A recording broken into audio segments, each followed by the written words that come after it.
Are we there? We're live, we're live. Hello, beautiful beings. How are you? Actually, I wanted to come in today to just experience a live with you. I haven't done a live on YouTube before, so this is number one. And also because something's been kind of coming into my brain. Excuse me. There you go. Vocalize it. I wanted to talk to you about all of the feelings that have come through with the shifts in the earth. If you don't know what I'm talking about, then either listen and feel it or not. If it's not for you, that's fine.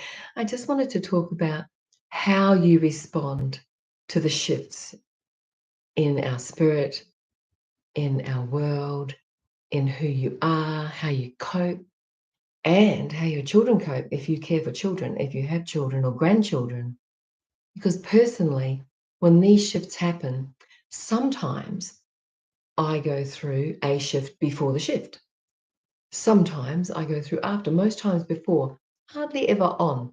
So you don't need to look for the shifts. You don't need to like key into all social media about what's happening and what's not happening.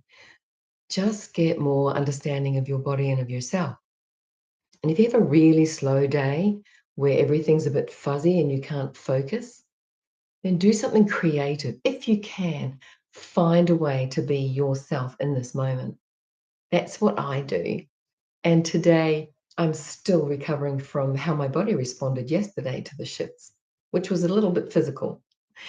And today, I'm a little just gentle and feeling gracious and happy.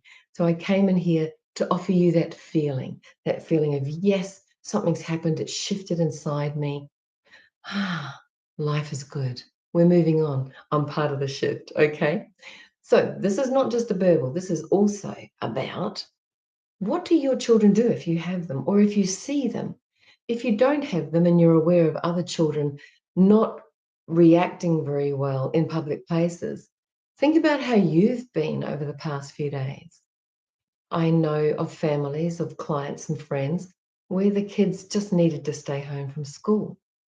In particular, when I linked in with one little girl, she was actually a little worse because she was choosing to carry the load for her little sister because she's too young to carry the load. And that was their agreement because we have agreements with each other. And I am so happy when I see other families where the children are a part of aware parents as part of the family, because that just makes it easier. When a child is a part of a family that doesn't really know what's happening, then all of the physical things happen. Are you sick? Shall we take you to a doctor? No, you've got to go to school, whatever. What are you doing? But when I watch these beautiful aware parents, they're like, oh, what did you do? Are you just feeling down? Well, how do you go? Can you go to school? Do you want me to drive you? Do you need to stay home? And working with them on their level instead of making it harder for them in their little bodies. So what can you do in these times? What can you do? Okay, what I do, and I might be a little bit blessed because I have my own space, is I will tend to be outside in the garden more. I will gift myself some time of just reading or just being. Even this morning, I have a cat that loves purring me into happy, and she just glared at me until I sat down. She hopped on my lap. I listened to a favorite YouTube for 20 minutes or so, and then I was actually better because I had interaction. I had a purring cat, and then I came in here because I was inspired to come and tell you about it. Do you see what I'm saying? Do you understand? If you have any questions about how it could work for you, pop it in the comments. I'm really, really happy to expand further.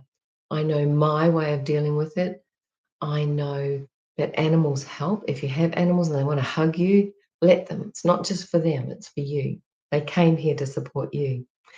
And just saying again, if you have little ones who aren't coping, find out from them, just ask them honestly and openly, how can this work for you?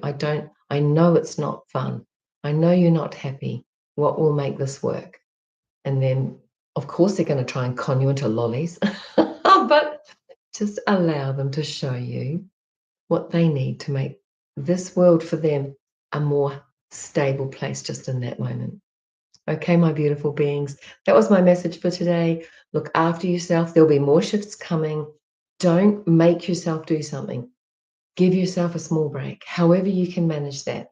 A small break, a small relax, a small pulling back from all of the clamour.